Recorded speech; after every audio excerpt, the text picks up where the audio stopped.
मुझे बताइए, ईरान के हालात देखिए, मुसलमान कहीं सुकून के साथ है। सीरिया के हालात देखिए, मुसलमान कहीं सुकून के साथ है। लेबनान के हालात देखिए, कहीं मुसलमान सुकून के साथ है। इराक के हालात देखिए, मुसलमान कहीं सुकून के साथ है। फिलिस्तीन के हालात देखिए, मुसलमान कहीं सुकून के साथ है। उर्दून के हालात देखिए, मुसलमान कहीं सुकून के साथ है। मुझे दुनिया का कोई ऐसा चप्पा बताइए जहां मुसलमान रहता है और वहां सुकून के साथ हो। आप अपना पड़ोसी मुल्क देख लीजिए, मस्जिदों में बमबारी हो रही है, एक दूसरे को मार रहा और कत्ल कर रहा है। आपके अपने पड़ोसी मुल्क के अंदर मस्जिदें तक महफूज नहीं हैं और वहां आत्मघाती हमले हो रहे हैं। ये कौन सा इस्लाम है और कौन सी इस्लाम की तालीम है? मेरे भाइयों, आप दुनिया की किसी चप्पे पे जाकर देख लो और बताओ, इतिहास, हिस्ट्री और आज की मौजूदा हालात को का जायजा लेकर मुझे बताओ कि मुसलमान कहां चैन और सुकून के साथ है। जोरे बात अलैहिमुज़िल्लतु वल मस्कना, इतना जलील, इतना रुस्वा, इतना इंसल्टेड, इतना जलील और रुस्वा दुनिया के किसी दौर में नहीं हुआ था जितना आज के दौर में मुसलमान है। क्यों? उसकी वजह यह है कि आज उसके अंदर से ईमान निकल चुका है। वला तहिनु वला तहज़नु व अंतुमुल अलौना इन कुंतुम मोमिनीन। अल्लाह ने तो हुकूमत और सल्तनत देने का वादा, इज्जत और सरदारी देने का वादा उस शर्त पे किया था कि अगर तुम्हारे अंदर ईमान होगा तो हम तुम्हें इज्जत देंगे, हम तुम्हें बुलंदी देंगे, हम तुम्हें बाइज्जत बनाएंगे। मेरे प्यारे साथियों, आज हम जितना जलील हैं उसकी वजह यह है कि आज हमारे अंदर उतना ही कम ईमान कमजोर है।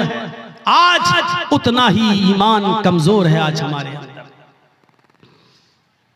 अभी कोई कह दे किसी का चेहरा देखकर, और मैंने ये दूसरों को तो छोड़ो, मैंने अपनों को देखा है। अपनों से मुराद समझ रहे हैं शेर शाह बिरादरी को, और भी खुल के कह दूं अहले हदीसों को। बस ऐसे ही, अरे बाप, तुम्हारा चेहरे पे देखो बहुत मायूस परेशान नजर आते हो। देखिए धूल में लाठी मार रहे हैं, हकीकत में हमें कुछ नहीं मालूम। मुझे लगता है कि जरूर तुम्हारा कोई रिश्तेदार तुम्हारे साथ गड़बड़ कर रहा है, जादू टोना का असर लग रहा है तुम्हारे ऊपर। उसके बाद वो बस आपके पीछे हाथ धोकर नहीं, नहा धोकर पड़ जाएगा। है मौलाना साहब, आपको कैसे मालूम? बिल्कुल सही बात है मौलाना साहब, जितना पैसा आता है बचता ही नहीं है। हम कमाते बहुत हैं, एक दिन में 10,000 रुपए कमाते हैं, लेकिन घर आते आते हमारा कभी बेटा बीमार, कभी बीवी बीमार, कभी ये बीमार, कभी वो बीमार, एकदम चला जाता है। मौलाना बरकत नहीं हो रही है। आपने सही पहचाना है। अब मौलाना साहब को मौका मिल गया बकरा हलाल करने का। अब सही है, ये आदमी बस मेरे जाल में फंस गया। एक आदमी तो बाकायदा ऐसा मिला, कहने लगा कि बहुत अच्छी बात आपने कही है, इसका इलाज तो हो जाएगा लेकिन खर्चा बहुत पड़ेगा। उस बेचारे मजबूर आदमी ने कहा कि कितना खर्चा लगेगा मौलाना साहब? कि बहुत ज्यादा नहीं, बस दुनिया में 1,24,000 नबी आए, हर नबी के नाम पर 1 रुपया दे दो, तुम्हारी मुसीबत हल हो जाएगी। अब सोचो कि हर नबी के नाम पर 1 रुपया देगा तो 1,24,000, यानी मौलवी साहब की डिमांड ये है कि 1,24,000 रुपया हमको दे दो, तुम्हारी मुसीबत दूर हो जाएगी। और इसको कम आंकने का अंदाज देखो, हर नबी के नाम पर 1 रुपया। अरे एक नबी के नाम पर 1 ही रुपया तो मांग रहे हैं। इससे पूछो कि ईमान तो तेरा मुहम्मदुर रसूलुल्लाह पर है, इकरार है कि अल्लाह ने और भी नबी भेजे हैं, ईमान तो मुहम्मद रसूलुल्लाह पर है। और इस बात पर भी ईमान है कि अगर वो सारे के सारे नबी के दौर में, किसी भी पैगंबर के दौर में अगर मोहम्मद रसूलुल्लाह आ जाते तो उस नबी को भी मोहम्मद पर ईमान लाना पड़ता, उस रसूल को भी मोहम्मद रसूलुल्लाह पर ईमान लाना पड़ता। जब उस रसूल की रिसालत मोहम्मद रसूलुल्लाह के आ जाने के बाद कल आदम है, मनसूख है, तो फिर उसके नाम पर तू पैसा कैसे मांग सकता है? उसके नाम पर तू रुपया कैसे मांग सकता है? उसके नाम पर तू पैसा की डिमांड कैसे कर सकता है? ये कोई सवाल अगर कर देगा तो कह देंगे वहाबी हो तुम, हट हट हट हट, तुम यहां से। ये इतनी अकल तो वहाबियों के पास होती, तुम्हारे पास कहां से आ गई? मेरे साथियों, अल्लाह ने कहा या अय्युहल्लज़ीना वला नबलुवन्नकुम बिशैइन मिनल खौफ, हम खौफ डालकर भी तुम्हें आजमाएंगे। ये खौफ नहीं है तो और क्या है? आज के हालात पर जरा नजर डालिए। खौफ डालकर भी हम तुम्हें आजमाएंगे। वलजू, ऐसे हालात पैदा कर देंगे कि तुम भूखे रहने पर मजबूर हो जाओगे। कारोबार फेल, सुबह खा लिया तो शाम को भूखे, शाम को खा लिया तो सुबह भूखे। भूख से तुम तड़पने लगोगे, हम तुम्हें भूखा रखकर भी आजमाएंगे। व नक्सिम मिनल अम्वाल, तुम्हारे मालों में नुकसान करके भी हम तुम्हें आजमाएंगे। वल अनफुस, तुम्हारी जानें लेकर भी हम तुम्हें आजमाएंगे। देखिए कैसी कैटेगरी बयान की अल्लाह ने। खौफ डालकर भी आजमाएंगे, भूखा मारकर, भूखा रखकर भी आजमाएंगे, तुम्हारे मालों में नुकसान पहुंचाकर भी तुम्हें आजमाएंगे, तुम्हारी जानें लेकर भी आजमाएंगे। वस्समरात, तुम्हारे फल फ्रूट, खेतियां बाड़ियां, खेत और सब्जियां बर्बाद करके भी हम तुम्हें आजमाएंगे। यानी तुम्हारे खेतों में नुकसान करके, जिसकी तुम पैदावार करते हो, मकई, चावल, धान, भुट्टा, जिन चीजों को तुम जमीन में उगाते हो, जमीन से पैदा करते हो, फल फ्रूट सब्जी की शक्ल में, अनाज की शक्ल में, हम इसको भी बर्बाद करके हम तुम्हें आजमाएंगे। इन तमाम शक्लों में हम तुम्हारा एग्जाम लेंगे, हम तुम्हारा इम्तिहान लेंगे। वबशिर साबिरीन, ऐ मोहम्मद सल्लल्लाहु अलैहि वसल्लम, मेरे जो बंदे इन तमाम चीजों में सब्र कर लें और अल्लाह के अलावा किसी और का दामन न थामें, अल्लाह के अलावा किसी और का दामन न पकड़ें। अल्लाह कहता है वबशिर साबिरीन, ऐसे लोगों को जन्नत की बशारत दे दो, ऐसे लोगों को जन्नत की खुशखबरी सुना दो। इन लोगों के लिए जन्नत है। हम मुसलमान बने फिर रहे हैं, खौफ बर्दाश्त नहीं कर सकते हैं, मालों में नुकसान हो जाए तो अल्लाह को दोष देने लगते, मैंने क्या बिगाड़ा है। काफिरों को मिले हूरो कसूर और मुसलमान को फकत वादे होर। दुनिया में सारी नेमतें बेनमाजियों, बेरोजगारों के पास मौजूद हैं और हमें कुछ नहीं मिल रहा है, हम इबादत कर रहे हैं तो और ज्यादा परेशानी। आप अल्लाह से शिकायतें करने लगते हैं। मेरे भाइयों, ये सबसे बड़ी जिहालत है हमारी, ये सबसे बड़ी जिहालत है हमारी। हमें पक्का और सच्चा मुसलमान बनना है। हमें यह देखना है कि हम अल्लाह की इबादत के साथ साथ उसकी मखलूक का कितना हक अदा कर रहे हैं। अरे तुम तो इंसानों की बात करते हो और जरचीज तुम तो पड़ोसियों की बात करते हो। इस्लाम तो ये कहता है कि किसी भी कबूतर को, किसी भी मुर्गी को, किसी भी जानवर को बांधकर उस पर निशाना न लगाओ। कितने लोग ऐसे हैं जो जानवरों पर निशाना लगाते हैं, कितने लोग ऐसे हैं मुस्तकबिल करीब के अंदर, माजी करीब के अंदर ऐसे बहुत से लोगों को तो मैंने अपनी आंखों से देखा है जो जानवरों को लड़ाया करते थे।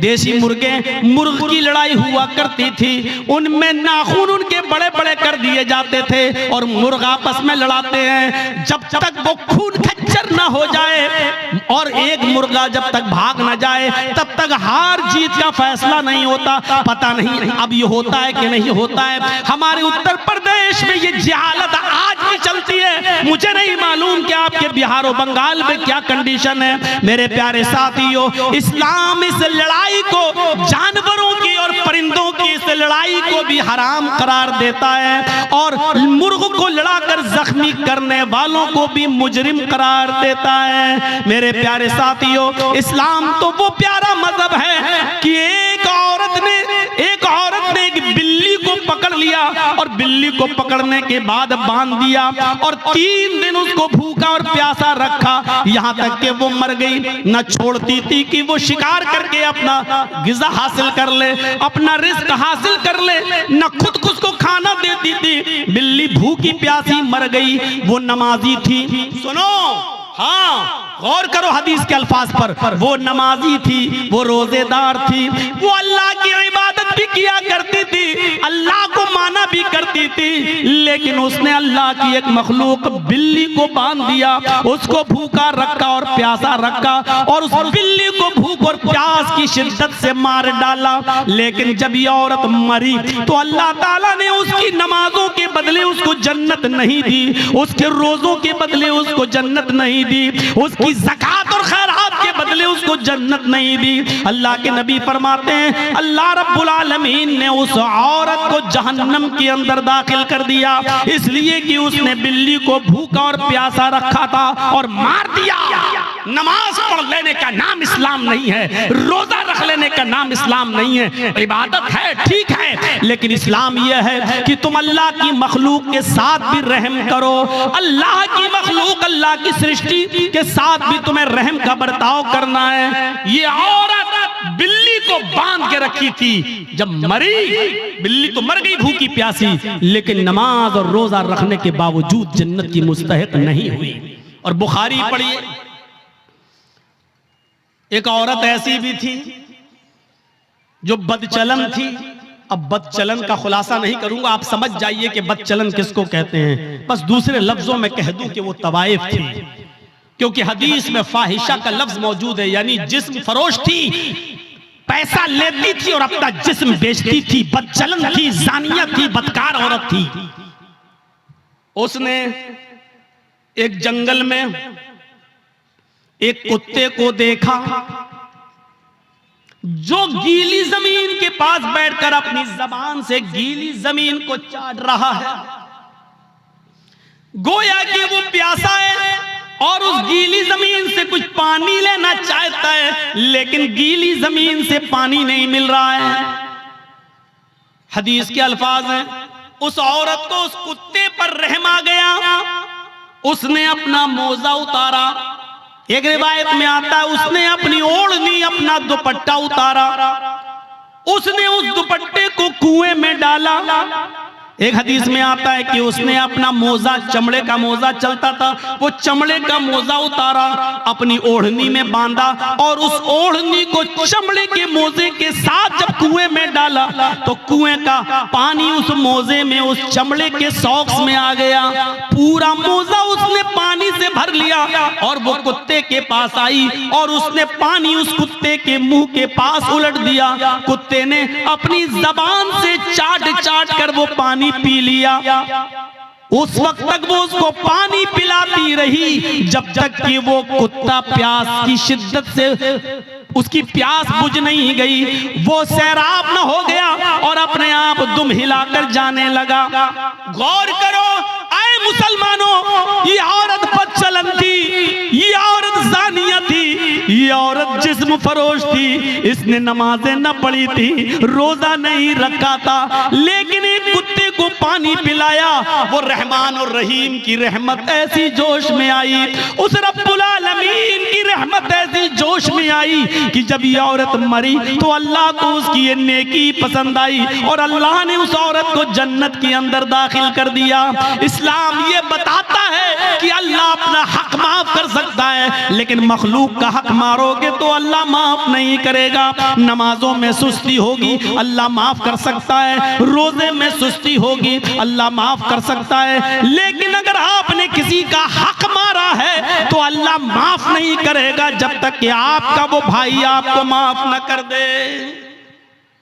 कितने लोग बैठे हैं यहाँ पर, कितने यतीमों का हक मारे बैठे होंगे, कितना अपने भाइयों का हक मारे बैठे होंगे, और इन सब के हक नहीं भी मारे होंगे तो अपनी बेटियों को और अपनी बहनों का हक तो मारे ही होंगे। कितने लोग हैं जो ये कह के जाते हैं कि मेरे मरने के बाद मेरे बेटों के साथ साथ मेरी बेटी को भी हमारी विरासत में से कुरान और हदीस के मुताबिक हिस्सा दे देना। और कितने ऐसे लोग हैं कि बाप के मरने के बाद अपने बाप की विरासत में बेटों के साथ साथ वो अपनी बहनों को भी हक देते हैं। और कितने ऐसे भाई हैं वो मुझे बताएं खड़े होकर कि जिन्होंने अपनी प्रॉपर्टी में से अपनी बहनों को भी हिस्सा दिया हो।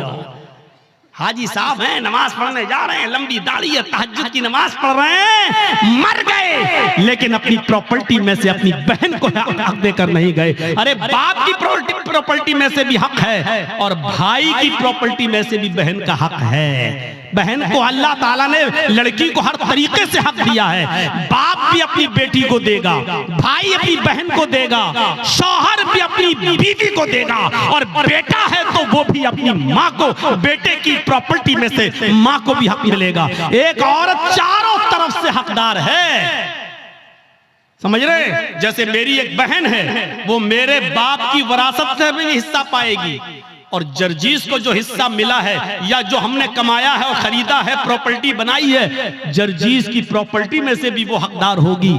और वो जिस शौहर के साथ रहती है उस शौहर की प्रॉपर्टी में से भी उसको मिलेगा।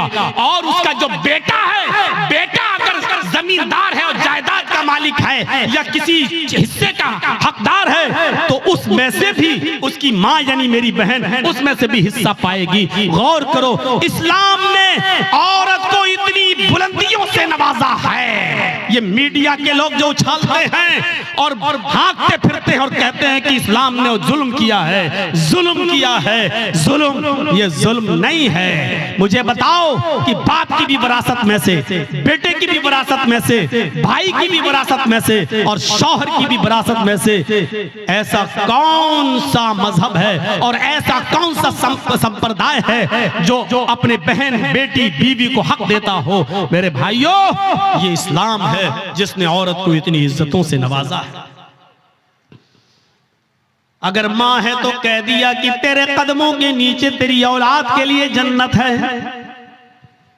अगर बीवी है तो कह दिया जो तुम खाओ वो अपनी बीवी को खिलाओ, जो तुम पहनो वो अपनी बीवी को पहनाओ। खबरदार, अपनी बीवी के गाल पर कभी थप्पड़ मत मारना। एक औरत को कैसी इज्जत दी जा रही है। अगर वो किसी की बीवी है तो कहा जा रहा है खबरदार उसके गाल पर कभी थप्पड़ मत मारना। गाल पर थप्पड़ मारने का मतलब ये नहीं है कि गाल पर न मारो, पीठ पे खूब ठोको। मौलाना साहब तो कह रहे हैं गाल पे मत मारो, इसका मतलब गाल के अलावा जहां चाहो वहां मार सकते हो। गाल को बोलने का मतलब यह है कि सबसे ज्यादा नाजुक हिस्सा ये गाल होता है, यहां मारेंगे। हो सकता है कि उसने अपने आप को बचाया और आंख में हाथ लग जाए, उंगली चली जाए और उसकी आंख फूट जाए। तो जब इतने नाजुक जगह पर मारने का हक नहीं दिया है तो औरत को मारने का मतलब यह ना गाल पर कि कहीं ना मारो।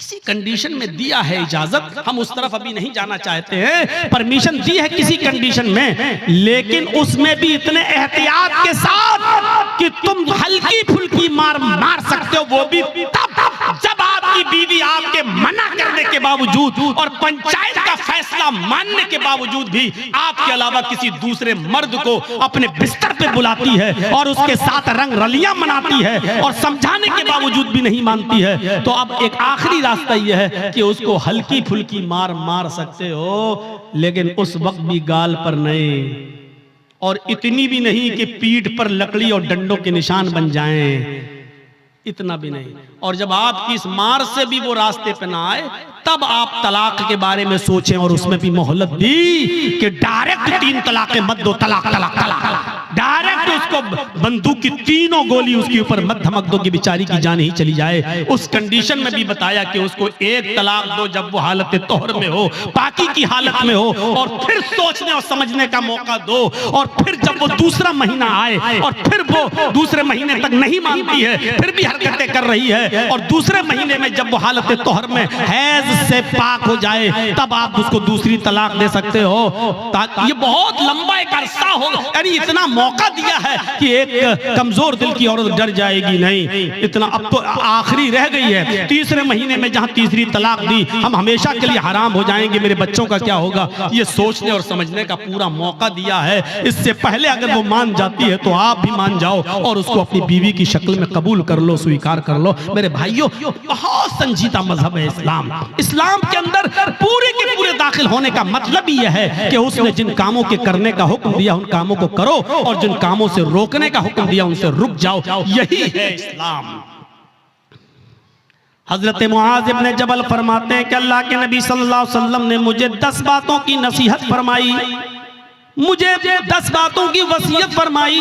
मुस्नद अहमद के अल्फाज हैं। इस हदीस को इमाम अहमद ने अपनी मुस्नद के अंदर नकल किया है और अल्लामा अलबानी रहमतुल्लाह अलैह ने इसको हसन करार दिया है। फरमाया अल्लाह के नबी सल्लल्लाहु अलैहि वसल्लम फरमाते हैं, हजरत मुआज इब्न जबल फरमाते हैं कि औसानी रसूलुल्लाह सल्लल्लाहु अलैहि वसल्लम बिअशरी कलिमात, कि अल्लाह के नबी सल्लल्लाहु अलैहि वसल्लम ने मुझे 10 कलिमात की, 10 बातों की वसीयत फरमाई, ऐ मास ये 10 काम तुम कर लो, ये 10 काम तुम्हें हर हाल में करना है। मेरे भाइयों, मैं तशरीह करता हुआ चलूंगा, लेकिन शायद मैं 10 तक न पहुंच पाऊं, इसलिए कोशिश करूंगा कि कम से कम 5 चीजें तो आपको बता ही दूं। अल्लाह के नबी सल्लल्लाहु अलैहि वसल्लम ने 10 चीजों की वसीयत फरमाई और 10 चीजों में पहला नाम ये लिया, ऐ मास ला तुशरिक बिल्लाहि शैअन इन कुतिलता हुर्रिकता। ऐ मुआज, तुम कभी किसी भी हाल में अल्लाह के साथ शिर्क मत करना, अल्लाह के साथ किसी को शरीक मत ठहराना, अल्लाह के साथ कभी किसी भी हाल में किसी को शरीक मत करना।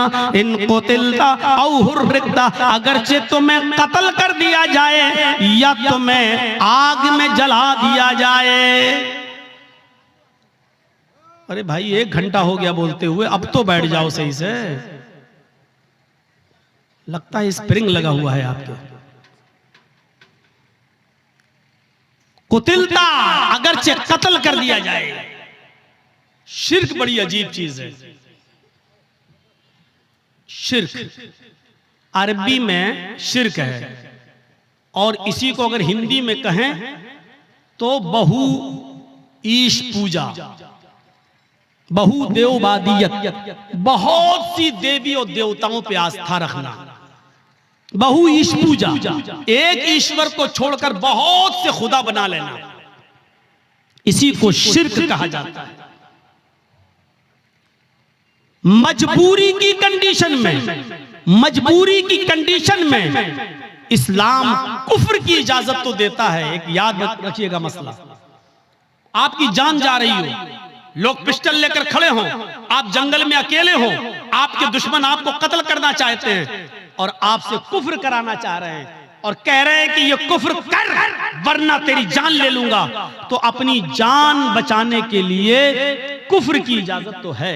मतलब अगर वो ये कहें कि अल्लाह को मानते हो क्या, हाँ, अल्लाह का इनकार कर, बंदूक लें, कंपट्टी पर रख दें, अल्लाह का इनकार कर, आप जानते हैं ये लोग शूट कर देंगे, मार देंगे, बड़े जिद्दी लोग हैं, तो अल्लाह का इनकार करने से अगर जान बच रही है तो बचा लो। मैंने अपनी स्पीड थोड़ी कम कर दी समझाने के लिए। समझिए पहले कुफ्र किसको कहते हैं और शिर्क किसको कहते हैं। कुफ्र भी हराम है, शिर्क भी हराम है, लेकिन कंडीशन देखिए क्या है। इस्लाम के अंदर सूअर का गोश्त भी हराम है, लेकिन अगर जान जा रही है आपकी, जान जा रही है आपकी और हलाल चीज कोई नहीं मिल रही है, तो जान बचाना भी फर्ज है। अगर आपको सूअर का गोश्त मिल रहा है खाने के लिए, तो इस्लाम परमिशन देता है कि अगर सूअर का गोश्त खाकर जान बच रही है तो जान बचा लो, लेकिन पेट भर के नहीं खाना है, सिर्फ उतना ही खाना है जितने में खाकर तुम्हारी जान बच सकती हो। ये कंडीशन, जान बचाना फर्ज है, लेकिन कहीं फर्ज होने के बावजूद इस्लाम कैटेगरी देखिए, मजबूरी है और जान जाने वाली है। कुफ्र से करने से तो जान बच रही है।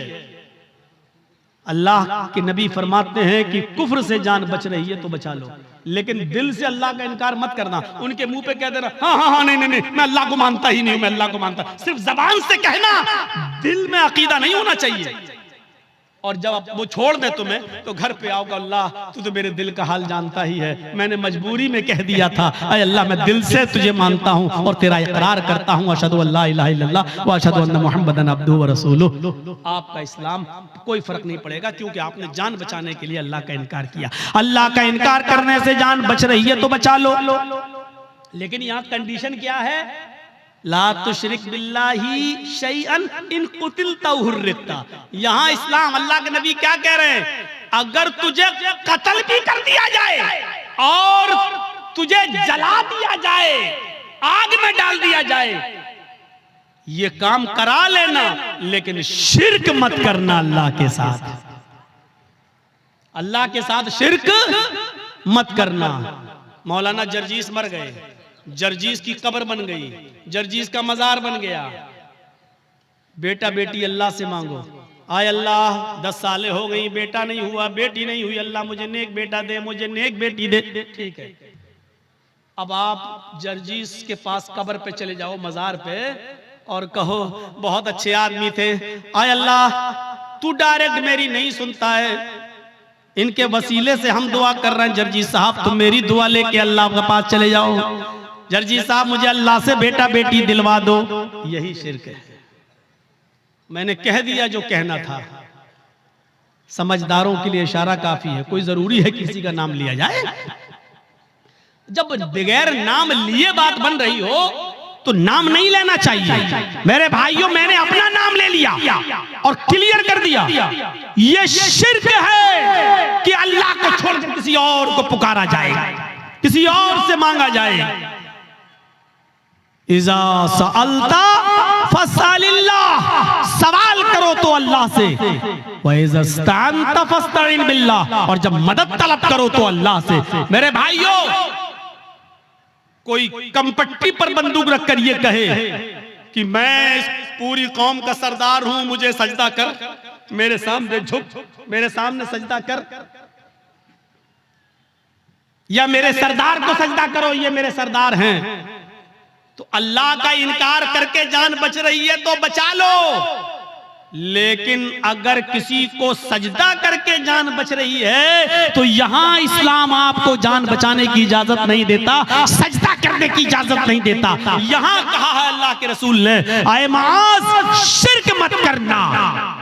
अल्लाह का इनकार करके जान बच रही है तो बचा लेना, लेकिन अगर अल्लाह के अलावा किसी गैर को सजदा करना पड़े तो किसी गैर के सामने सर झुकाकर अपनी जान मत बचाना। अगर वो तुम्हें मारना चाहे तो मार दें, कुतिलता कत्ल करना चाहे तो कत्ल कर दें, हुर्रिता जलाकर आग में डालकर तुम्हें कोयला बनाना चाहे तो बना दें, राख करना चाहे तो कर दें। ये अपने जिस्म को दुनिया में करा लेना, लेकिन किसी गैर के सामने सजदा मत करना। अब आप समझ गए कितनी इंपॉर्टेंट बात है। अब हर मुसलमान गौर करे कितना परसेंट मुसलमान है। पहले तो ये गौर करे कि वो मुसलमान है या नहीं, फिर ये गौर करे है तो कितना परसेंट, कितना परसेंट वो मुसलमान है। मुझे तो नहीं लगता कि कोई आदमी 10% भी कह सके कि मैं 10% भी मुसलमान हूं। आगे आने वाले वाकयात, अभी हम चल रहे हैं आपकी तरफ। मेरे भाइयों, अकल भी नहीं मानती इस बात को। आप बताइए, आप यहां रहते हो भुलकी में, और आपकी बीवी भुलकी में रहती है, और आप मेहनत करने दिल्ली गए, और दिल्ली में कोई आदमी मेहनत कर रहा है, यहां से आया बेचारा और वो घूमने आया, आप ही के गांव का है भुलकी का। अब आपने दिल्ली में एक साड़ी खरीदी 5000 की, 10,000 रुपए की खूबसूरत साड़ी खरीदी, और खूबसूरत साड़ी उसके हाथ में देकर कहा कि भाई तुम तो भुलकी जा रहे हो ना, उत्तर दिनाजपुर मेरे गांव में जा रहे हो ना, ऐसा करो कि ये साड़ी मेरी बीवी को दे देना। शौहर ने मेहनत की, मजदूरी की, अच्छा कमाया, और उसके बाद एक साड़ी खरीद कर अपने दोस्त को दी और कहा कि मेरे गांव में जाना और मेरी बीवी को दे देना। दोस्त घर पे आया, दरवाजे को दस्तक दी, बीवी ने दरवाजा खोला, आइए बैठिए, क्या हुआ? आपके हस्बैंड ने आपके लिए साड़ी भेजी है। उसने साड़ी दी, ओह इतनी खूबसूरत साड़ी, आइए आइए बैठिए, चाय पी के जाइए। उसने दरवाजे खोले। अब हकीकत क्या है, उस औरत को तारीफ किसकी करना चाहिए, शौहर की या साड़ी देने वाले की?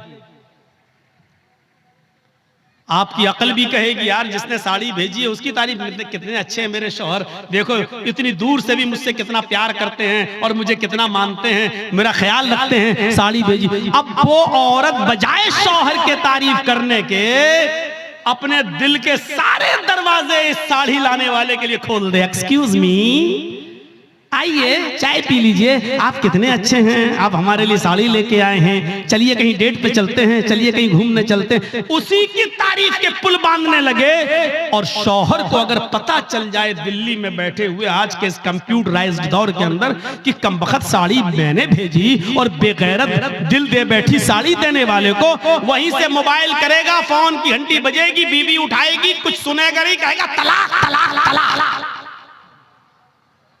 कम बखत, साड़ी मैं भेजू तारीफ दूसरे की कर रही है, साड़ी मैं भेजू घूम रही दूसरे के साथ। अल्लाह ने नबियों को भेजा, रसूलों को भेजा, पीरों को, वलियों को भेजा कि जाओ तुम मेरे दीन का प्रचार करो और इस्लाम की और तौहीद की दावत को बुलंद करो। बजाय इसके कि हम अल्लाह की हम्दो सना बयान करें, उसी को मुश्किल कुशा माने, उसी को हाजत रवा समझें, अब हम अल्लाह को छोड़कर कहें कि तुम्हारे दर पे आया आया हूं झोला झोली भर के जाऊंगा, वरना मर के जाऊंगा। तो मेरे भाइयों, इससे बड़ी बेगैरती की बात क्या हो सकती है? जैसे एक शौहर अपनी बीवी की बेगैरती बर्दाश्त नहीं कर सकता, ऐसे ही अल्लाह भी इस बेगैरती को बर्दाश्त नहीं कर सकता कि बंदा मुझे छोड़कर मेरे ही हम ही तुम्हारे जैसे बंदों से मांगे।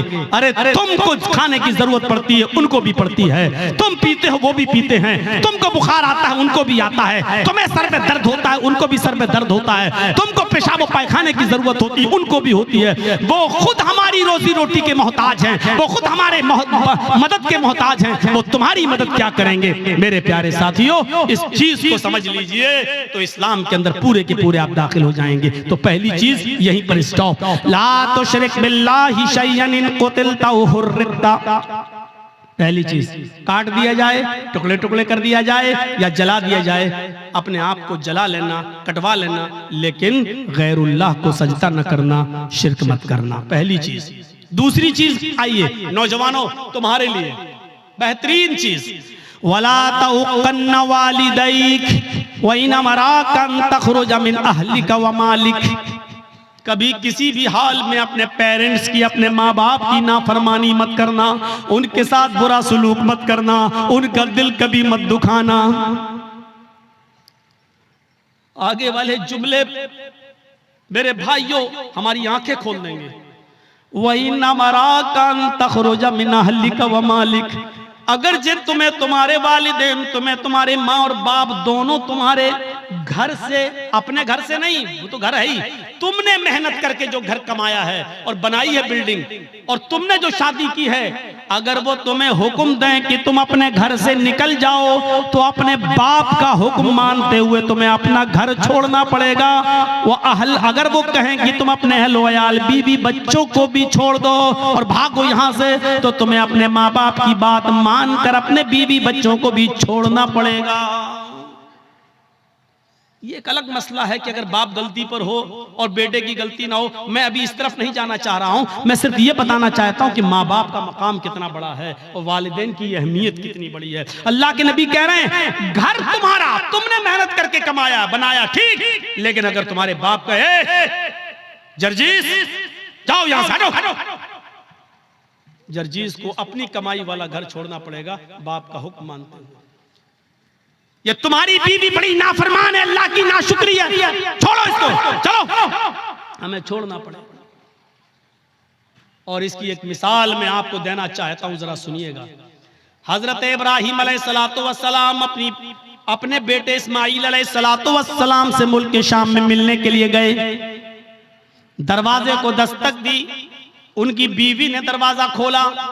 जरा सुनिएगा, बड़ा दिलचस्प वाकया है। मैंने आहिस्ता स्पीड कम कर दी है ताकि आपको समझाऊं। इब्राहिम अलैहिस्सलाम अपने बेटे से मिलने गए, दरवाजे को दस्तक दी, बहू ने, बेटे की बीवी ने दरवाजा खोला, और जैसे ही दरवाजा खोला तो क्या देखती है, सामने एक बूढ़ा आदमी खड़ा है। अस्सलाम वालेकुम, का वालेकुम अस्सलाम। कहा मुझे इस्माईल से मिलना है। बीवी को नहीं मालूम कि ये मेरे ससुर हैं, लेकिन ससुर को मालूम है कि ये मेरे बेटे इस्माईल का घर है और ये उसकी बीवी है, लेकिन बता नहीं रहे कि मैं तुम्हारा ससुर हूं। कहा कि बेटी मुझे तुम्हारे हस्बैंड से मिलना है, मुझे तुम्हारे शौहर से मिलना है। कहा कि वो तो जंगल में शिकार करने गए हैं, घर में खाने पीने को कुछ नहीं था, इसलिए वो जंगल में चले गए, शिकार करके लाएंगे, शाम को गोश्त आएगा तब हांडी पकेगी। अच्छा, ऐसे हालात हैं तुम्हारे घर के? का बहुत बुरे हालात हैं, गौर करना जुमले पर। हाँ, बहुत बुरे हालात हैं। बेटी तुम्हारे घर की गुजर बसर कैसी चल रही है? तो जवाब दिया, बहुत बुरी, भूखमरी की नौबत है। सुबह खाने को मिल जाता है तो शाम को भूखे सोते हैं, और शाम को अगर खा लेते हैं तो सुबह भूखे उठते हैं और शाम तक कुछ नहीं मिलता। बहुत बुरी कंडीशन है मेरे घर की।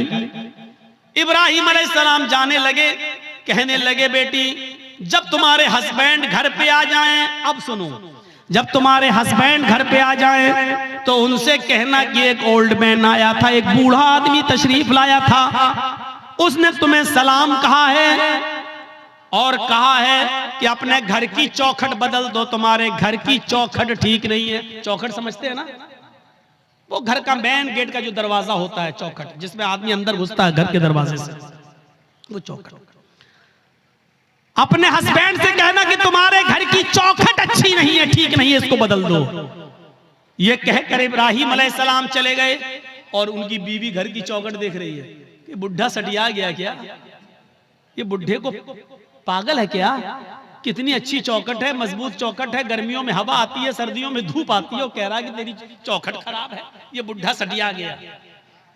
शाम को जब इस्माइल अलैहिस्सलाम घर पे आए, और नौजवानों सुनो, अपने माँ बाप को खून के आंसू रुलाने वालों, अपनी माँ को रुलाने वालों, अपने बाप को सताने वालों, सुनो। इब्राहिम अलैहिस्सलाम का बेटा इस्माइल जब घर पे आया गोश्त लेकर, बीवी बनाने लगी, वो बनाते बनाते कहने लगी, इस्माइल आज एक बुढ़ा आदमी आया था। इस्माइल अलैहिस्सलाम ने कहा अच्छा, कोई जरूरत रही होगी बेचारे को। कहा नहीं, उसने तुम्हें सलाम कहा है, समझ गए कि सलाम अगर कहा है तो वो मेरा बाप है। अच्छा, ऐसी ऐसी शक्ल थी कि जी, बूढ़ा आदमी आया था जी, सलाम कहा मुझे जी। कहा अच्छा, और क्या कहा?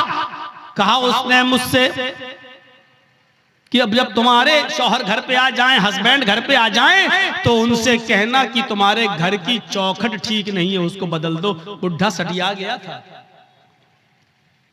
इस्माइल अलैहिस्सलाम ने कहा अच्छा, उसने कुछ पूछा था तुमसे? कहां पूछा था कि घर में गुजर बसर कैसी चल रही है, तो मैंने कह दिया कि अच्छी नहीं चल रही। जो सच्चाई थी बता दी, सुबह खा लो तो शाम को नहीं मिलता, शाम को खा लो तो सुबह नहीं मिलता। उन्होंने कहा बस यही तुम्हारा जुमला सुनकर, यही वर्ड सुनकर उन्होंने कहा कि अपने घर की चौखट बदल लो।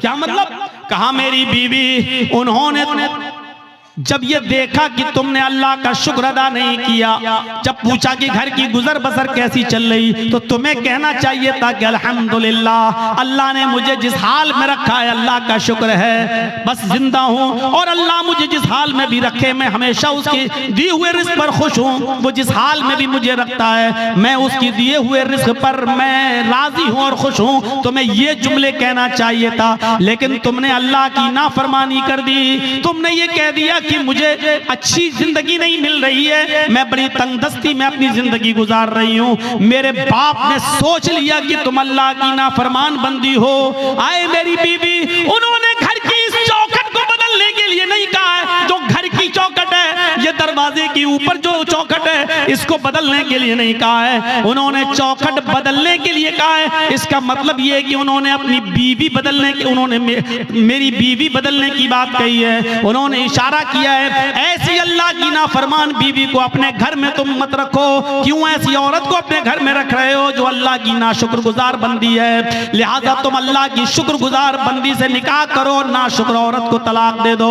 आए मेरी बीवी, मैं अपने बाप का हुक्म मानकर तुम्हें तलाक देता हूं, क्योंकि मैं अपने बाप की नाफरमानी नहीं कर सकता। तुम मेरी ज़ौजियत से बेदखल हो रही हो, मैं तुम्हें छोड़ रहा हूं, मैं तुम्हें तलाक दे रहा हूं। उस जमाने में तलाक का जो प्रोसीजर था, उस हिसाब से उन्होंने तलाक देकर अपनी बीवी को जुदा कर दिया, अपने बाप की बात मानते हुए। आज के जमाने में कोई लड़का अपने बाप की बात मानेगा?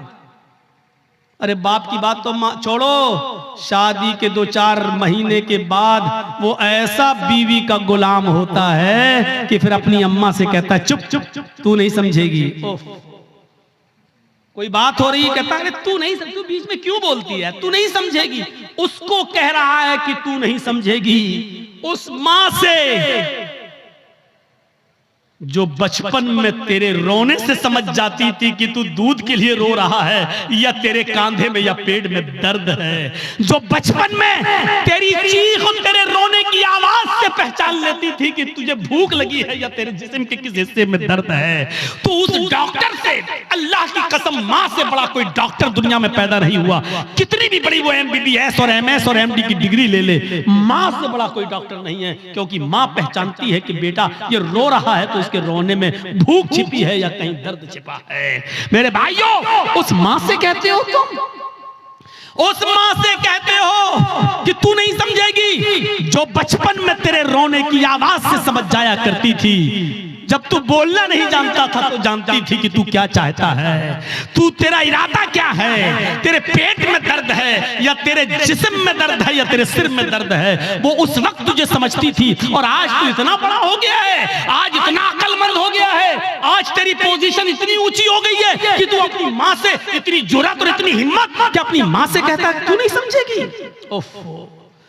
हजरत इब्राहिम अलैहिस्सलाम ने दूसरी शादी कर ली, फिर 1-2 साल के बाद फिर अचानक घर में आए इब्राहिम इस्माइल, फिर शिकार खेलने के लिए गए थे। दरवाजे को दस्तक दी, वो दूसरी बीवी निकली, दरवाजा खोला, कहिए चाचा कैसे आना हुआ? कहा मुझे तुम्हारे हस्बैंड से मिलना है। कि वो तो नहीं है, जंगल में गए शिकार करने के लिए। अच्छा, तुम कैसे रह रही हो? अल्हम्दुलिल्लाह।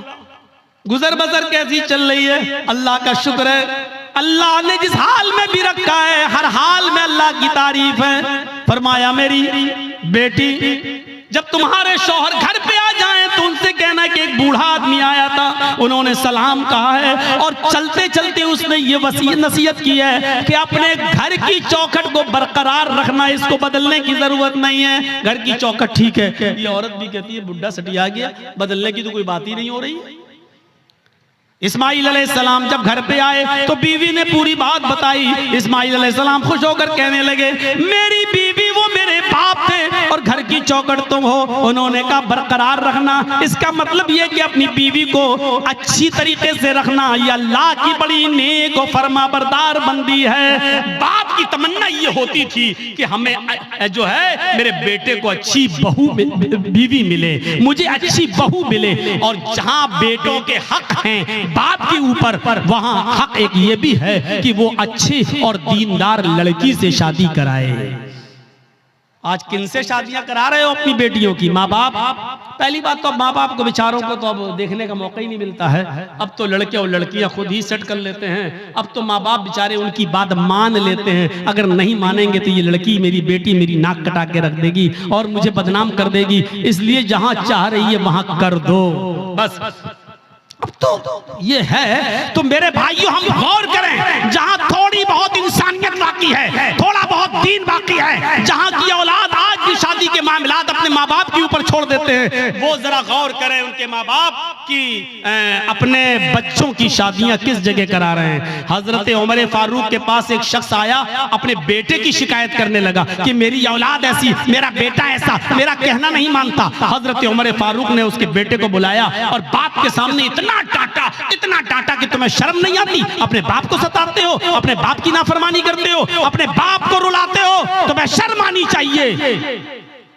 बहुत कोई डांटने के बाद बेटे ने कहा कि अमीरुल मोमिनीन हो गई बात? कहा मैंने तुम्हें समझा दिया है कि आपने बेटे का हक तो बता दिया बेटों के, ये बाप के साथ ये करें ठीक है, लेकिन बाप के ऊपर भी बेटे का कुछ हक है कि नहीं? हजरत उमर ने कहा हाँ है। जब वो पैदा हो तो उसको अच्छी तरबियत दे, 7वें दिन उसका अकीका करे और अच्छा नाम रखे, और जब बेटा बड़ा हो जाए तो उसकी दीनदार अच्छे घराने में, नेक घराने में उसकी शादी करा दे।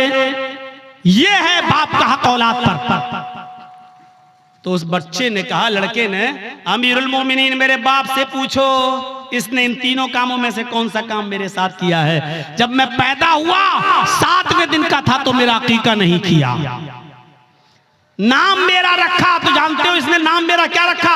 अरबी में ऐसा लफ्ज बताया जिसका उर्दू में तर्जमा होता खटमल। इसने मेरा नाम रखा खटमल। और तीसरा, जब मैं बड़ा हुआ तो शादी करा दी एक मजूसी लड़की के साथ, एक अनपढ़ जाहिल गवार जो जानती नहीं है कि शौहर का हक क्या है, इसने एक नाफरमान औरत के साथ मेरी शादी करा दी।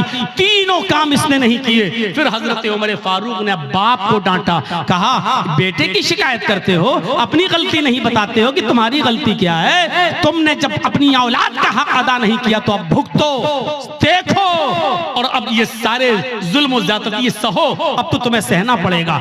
मेरे भाइयों, एक सहाबी रसूल हैं, अपनी माँ को खाने काबा का तवाफ करा रहे हैं, उनकी माँ पैरों से लंगड़ी है। अल्लाह महेशमी ने अपनी किताब मजमऊज ज़वाइद के अंदर इस वाक़े को नकल किया है, जरा गौर से सुनिएगा। उनकी माँ आंखों से अंधी है, पैरों से लंगड़ी है, बूढ़ी है, कहने लगी बेटा मुझे खाने काबा का तवाफ करा दे, मेरे बेटे मुझे उम्रा करा दे, मेरे बेटे मैं तवाफ करना चाहती हूँ। उसके बेटे ने अपनी माँ को पकड़ा और खाने काबा तक ले गया, सवारी का इंतजाम किया और ले गया। और खाने काबा पहुंचने के बाद वो चूंकि पैरों से लंगड़ी थी, आंखों से अंधी थी, इसलिए वो चल नहीं सकती थी, इसलिए बेटे ने उसको अपनी पीठ के ऊपर लाद लिया। इस जमाने में व्हील चेयर चलती हैं, उस जमाने में व्हील चेयर भी नहीं थी। उसने अपने कांधे पर, अपनी पीठ पर अपनी माँ को लाद लिया। उसने एक चक्कर पूरा किया, 2 चक्कर पूरे किए, 3 चक्कर पूरे किए, 4 चक्कर, 5 चक्कर, और 5वें चक्कर को पूरा करने के बाद जब 6ठा चक्कर लगाने लगा तो उसकी मुठभेड़ हो गई, वो टकरा गया हजरत उमर फारूक रज़ी अल्लाह ताला अन्हु से, अपनी पीठ पर अपनी माँ को लादे हुए, और अपनी माँ अपने हजरत उमर से टकरा गया। हजरत उमर ने कहा ठीक ठीक ठीक, चलिए सलाम हुआ, सलाम अलैकुम, वालेकुम अस्सलाम। जब उसने 6 चक्कर 7 चक्कर पूरे कर लिए तो हजरत उमर के फारूक के पास आया। हजरत उमर ने कहा माशाअल्लाह, अपनी माँ की बड़ी खिदमत कर रहे हो तुम, इस बूढ़ी माँ को तुमने तवाफ कराया अपनी पीठ पर लाद कर। ये हंसते हुए कहने लगा अमीरुल मोमिनीन, मेरी माँ आंखों से अंधी है, इसलिए बर्तन में खुद धुल देता हूँ। मेरी बीवी नहीं है, मेरी माँ इसी कपड़ों में लैट्रिनो पेशाब कर लेती है, इसलिए कि वो लंगड़ी है, वो चल नहीं पाती है, और जब मैं घर पे नहीं होता हूँ तो इसी में वो गंदगी कर लेती है। अमीरुल मोमिनीन, मैं अपनी माँ का पेशाब और पैखाना भी साफ करता हूँ, अपने माँ के कपड़े भी धुलता हूँ, और आज मेरी माँ ने कहा कि मुझे तवाफ करा दे तो मैं उसको यहाँ तक ले आया, और मैंने अपनी पीठ पर लाद कर अपनी माँ को तवाफ भी करा दिया। ऐ अमीरुल मोमिनीन, क्या मैंने अब भी अपनी माँ का हक अदा नहीं किया? क्या मेरी जिम्मेदारी पूरी हो गई? क्या मैंने अपनी माँ का हक अदा किया या नहीं? हजरत उमर फारूक की आंखों में आंसू आ गए और रोते हुए कहने लगे चलो यार, जाओ अपने घर और अल्लाह की इबादत में अपनी जिंदगी गुजारो। उसने पीछा करते हुए कहा अमीरुल मोमिनीन, मैंने मसला पूछा है, आपको जवाब देना होगा। फरमाया क्या पूछते हो? कहा ये बताओ, मैं पेशाब साफ करूं, पैखाना साफ करूं, अपने माँ के कपड़े धुलूं, अपने हाथ से खाना बनाऊं, अपने हाथ से माँ को खाना खिलाऊं, अपनी पीठ पर लाद कर मैं खाने काबा का तवाफ कराऊं, परिक्रमा कराऊं, क्या इसके बाद भी मैंने अपनी माँ का हक अदा किया या नहीं किया? हजरत उमर कहते हैं सुन, जब तुझे तेरी माँ जन रही थी, जब तुझे तेरी माँ पैदा कर रही थी, जब अपने पेट से तुझे बाहर कर रही थी, उसको जो दर्द हो रहा था, जो लीवर पेन हो रहा था, उसको जो दर्द हो रहा था तुझे जनते वक्त, तुझे पैदा करते वक्त, और उस दर्द में जो उसने पहली आह निकाली, जो उसने दर्द में पहली आवाज निकाली, आह, उसने अपनी जबान से जो पहला जुमला अदा किया, आह, जो उसने आह की आवाज निकाली, आए मेरे दोस्त, अभी तो तूने अपनी माँ की पहली आह का भी हक अदा नहीं किया, तू उसकी पूरे जीवन का और पूरी लाइफ का और पूरी जिंदगी का हक अदा क्या करेगा? अभी तो तूने उसकी पहली चीख का भी हक अदा नहीं किया, उसकी जिंदगी के हक के बारे में पूछता है, क्या हो गया? अभी तो एक आह का भी हक अदा नहीं हुआ। ये है माँ का मकाम, ये है माँ का मर्तबा, ये है माँ का दर्जा। अगर आप नमाज पढ़ते हैं लेकिन आपकी माँ आपसे खुश नहीं है तो बेकार है आपकी नमाज। आप रोजा रखते हैं, आपकी माँ आपसे नाराज है तो बेकार है आपके रोजे। आप कितनी भी इबादतें कर लें, कितनी भी अल्लाह की पूजा पाठ कर लें, कितनी भी कुरान की तिलावत कर लें, लेकिन आपके माँ और बाप आपसे नाराज है तो आपकी इबादतें आपके मुंह पे मारी जाए। इबादत भी शर्त के साथ होती है। डॉक्टर दवा देता है तो परहेज भी बताता है। अल्लाह ने कहा है नमाज पढ़ो तो ये भी कहा है कि इसके साथ साथ ये भी करो। मेरे भाइयों, रमजान का महीना आ रहा है, रोजा रखने से पहले सोच लेना कि तुम्हारे माँ बाप तो तुमसे नाराज नहीं है। नमाजें पढ़ते हो तो सोच लेना, सर्दियों में दिसंबर और जनवरी की सख्त सर्दी में उठकर ठंडे पानी से वुजू बनाकर तहज्जुद पढ़ते हो और माँ बाप नाराज है तो सोच लेना कि तुम्हारी ये रात की इबादत अल्लाह कबूल करेगा या नहीं करेगा। इन चीजों पर जरा गौर करना। 2 चीजें हो गई, तीसरी चीज पर आई है। हर एक चीज ऐसी है कि जिस पर 2-2 घंटे बोला जा सकता है, लेकिन मैं मुख्तसर करते हुए आगे चल रहा हूं। तीसरी चीज पर गौर कीजिए। वला ततरुकन्न सलातन मक्तूबतन मुतअम्मिदन फ़इन्न मन तरक सलातन मक्तूबतन मुतअम्मिदन फ़क़द बरिअत मिन्हु ज़िम्मतुल्लाह। कभी भी किसी भी हाल में फर्ज नमाज मत छोड़ना, किसी भी हालत में फर्ज नमाज मत छोड़ना। अगर फर्ज नमाज छोड़ दी तो अल्लाह की जिम्मेदारी हट जाएगी, अल्लाह की जिम्मेदारी से निकल जाओगे, अल्लाह की कोई गारंटी नहीं तुम्हारी जिंदगी की। ओफो क्या जबरदस्त पॉइंट। किसी भी हाल में फर्ज नमाज मत छोड़ना। बाप बीमार है, मस्जिद में अजान हो रही है, अब अजान होगी, उसके 15 मिनट के बाद जमात होगी। बाप मेरा सीरियस है, जल्दी से फोन करो, एम्बुलेंस बुलाओ, या जब तक गाड़ी निकल रही है तब तक वुजू बनाओ और अपने घर में फर्ज ही फर्ज पढ़ लो 4 रकात ज़ोहर, और जल्दी से अपने बाप को लेकर पहुंचो हॉस्पिटल के अंदर। यहाँ सुन्नतें छोड़ दो। क्यों? क्योंकि इस वक्त बाप की हालत दूसरी है, लेकिन फर्ज नमाज तुम्हें इधर भी नहीं छोड़ना है। लिहाजा जल्दी से वुजू बनाओ। अब मस्जिद में मत जाओ, मस्जिद में जाओगे 15 मिनट इंतजार करोगे, फिर इमाम साहब पता नहीं कितनी लंबी नमाज पढ़ाएं। जल्दी से वुजू बनाओ घर पे और 4 रकात ज़ोहर की पढ़ो और छोटी छोटी सूरतें पढ़ लो, इन्ना अतैना कल कौसर, कुल हुवल्लाहु अहद अल्लाहु समद, और जल्दी से सलाम फेरो और अपने बाप को, अपने बेटे को, अपनी बीवी को लेके हॉस्पिटल पहुंचो।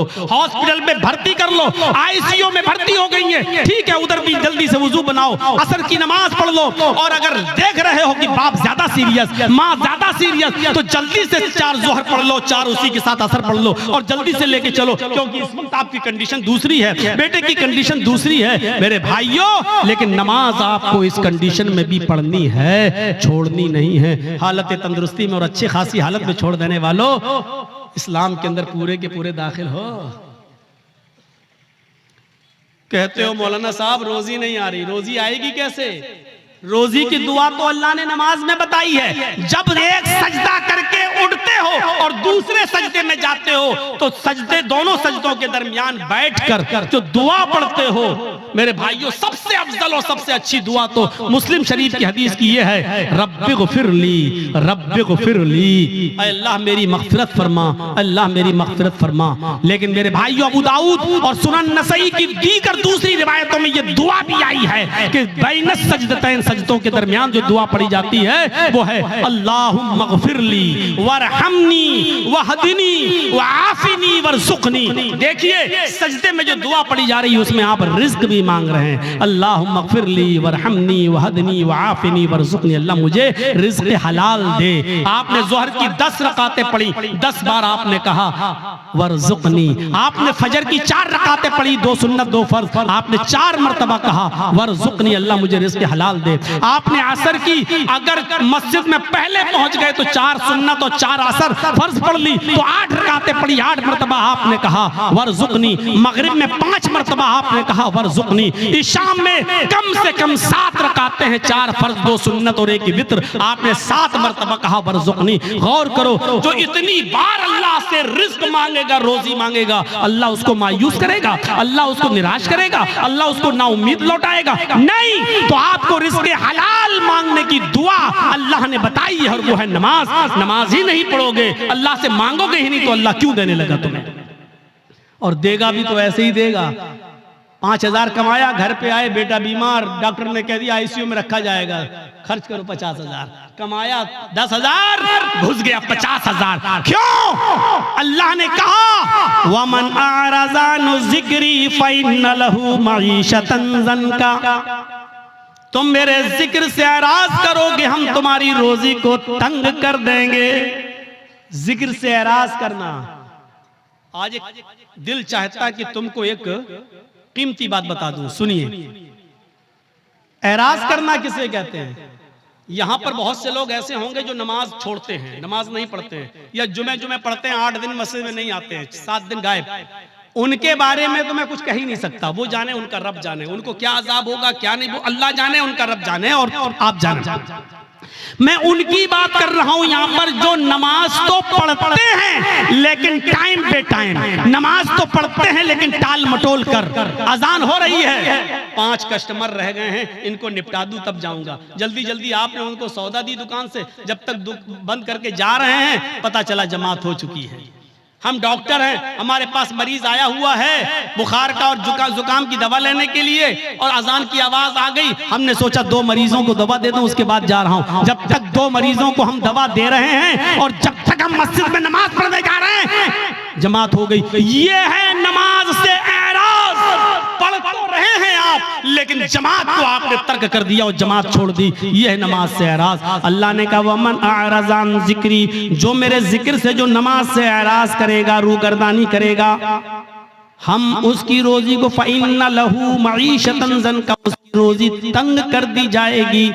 बंद नहीं कहा अल्लाह ने, ये नहीं कहा रोजी बंद कर देंगे, तंग कर देंगे। तंग का मतलब या तो बहुत मुश्किल से उसको रोजी रोटी मिलेगी या बहुत आसानी से मिलेगी लेकिन रुकेगी नहीं उसके पास। आज कितने लोग हैं ऐसे, मौलाना साहब बहुत कमाता हूं लेकिन बरकत नहीं हो रही है, मौलाना साहब 1 लाख रुपया महीना कमाता हूं लेकिन रुकता नहीं है, कभी इसको कैंसर, कभी उसको टीबी, कभी इसको बीमारी, बीमारियों ने घेर लिया, लगता है कोई जादू टोना कर रहा है। अरे अल्लाह के बंदे, एराज तो समझ ले, एराज किसको कहते हैं? वमन अअरज़ अन ज़िक्री, जो मेरे जिक्र से नमाज से एराज करेगा। बच्चा रो रहा है, माँ टीवी पे सीरियल देख रही, रिमोट उसके हाथ में, सास भी कभी बहू थी, बीवी माँ उस बच्चे की माँ देख रही, सास भी कभी बहू थी, नाटक, चिप्स खाती जा रही, चाय पीती जा रही है और नाटक देखती जा रही है, ड्रामा। इधर बच्चा रो रहा है, माँ जानती है कि बच्चा दूध की वजह से रो रहा है, लेकिन सोच रही है नहीं 10 मिनट का ड्रामा रह गया, 10 मिनट और देख लूं। बच्चा रो रहा है लेकिन सीरियल देखने में लगी हुई है। क्या कहा जाएगा? माँ ने बच्चे से एराज किया। जब सीरियल खत्म हो गया, माँ ने बच्चे को उठाया और दूध पिलाया। देखिए दूध पिला रही है लेकिन फिर भी उसने अपने बच्चे से एराज किया, रूगर्दानी की अपने बच्चे के साथ। इसको कहा जाता है एराज करना। आदमी नमाज तो पढ़ रहा है लेकिन मरीजों को पूरा देखने के बाद आ रहा, जमात खत्म हो गई।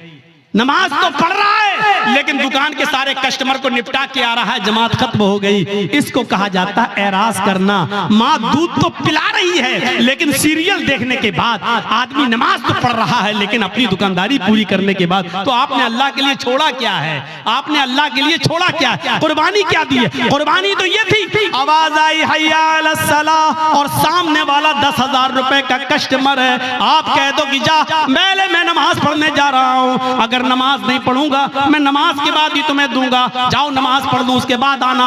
हय्या अलस सलाह की आवाज सुनते ही मस्जिद की तरफ चले जाओ। वो कहने लगा कि मैं 10,000 रुपए का सामान लेने आया।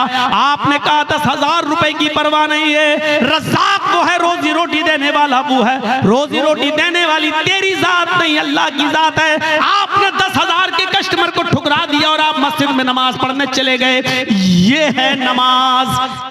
ला तत्रुकन्न सलातन मक्तूबतन मुतअम्मिदन, कभी भी किसी भी हाल में कसदन और जानबूझकर तुम फर्ज नमाज को तर्क मत करना।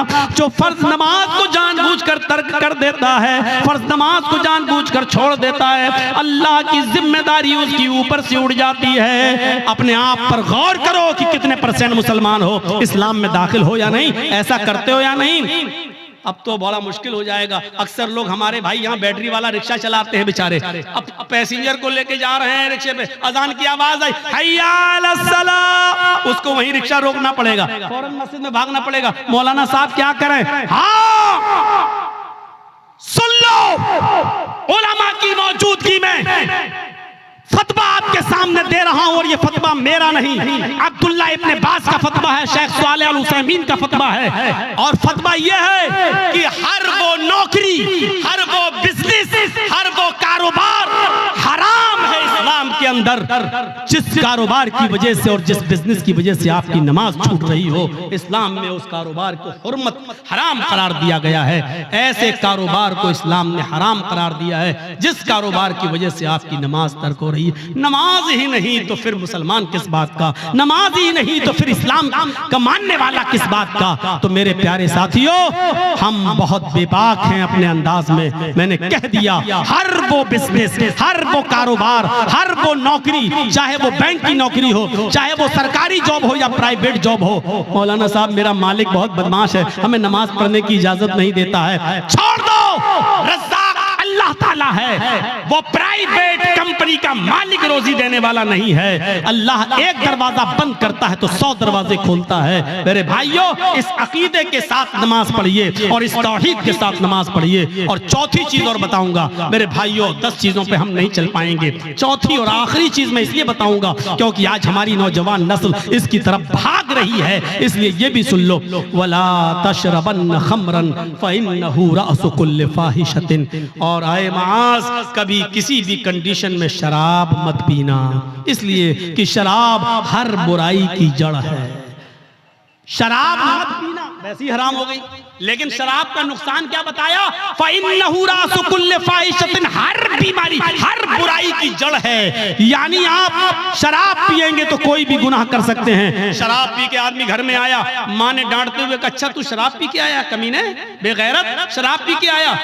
हट हट, तेरी माँ का, तेरी अपनी माँ को ही माँ बहन की गाली दे रहा है, अपनी बहन को ही गाली दे रहा है, अपनी बेटी को गाली दे रहा है। इससे बड़ा कमीना और इससे बड़ा रजील इंसान कौन हो सकता है जो शराब के नशे में आकर अपनी माँ को गाली दे, अपने ही बाप को गाली दे, अपनी बहन को और अपनी बेटी को गाली दे, अपने भाई को गाली दे। इससे बड़ा कमीना इंसान और कौन हो सकता है? मैंने खुद दिल्ली के अंदर देखा है, नाली में पड़ा, बीच सड़क पे पड़ा, पुलिस वाले लाठी मार के हटा रहे, अरे यहाँ मंत्री की गाड़ी जाने वाली, कमीना, हट हट हट हट। तो हंसते हुए कहता, कौन मंत्री? ओधी मोदी सब मेरे बाप के नौकर हैं। शराब पे नशे में पुलिस वाले कहे, कमीने ये तो हमारी ड्यूटी नौकरी हटवाएगा, हट हट हट। उसको डंडे मार रहे। तो कौन गुजर रहा? मंत्री आ रहे हैं, हट यहाँ से। तो कौन मंत्री? ओदी मोदी सब मेरे बाप के नौकर। शराबी की नजर में कोई किसी की हैसियत नहीं होती, बड़ी से बड़ी शख्सियत भी उसके सामने जीरो होती है। क्यों? क्योंकि उसने जो चीज पी है उसने उसकी अकल को खराब कर दिया, उसकी अकल को ढांप लिया, इसलिए उसकी नजर में बड़ी से बड़ी शख्सियत भी कुछ नहीं होती है। जब शराब हराम नहीं हुई थी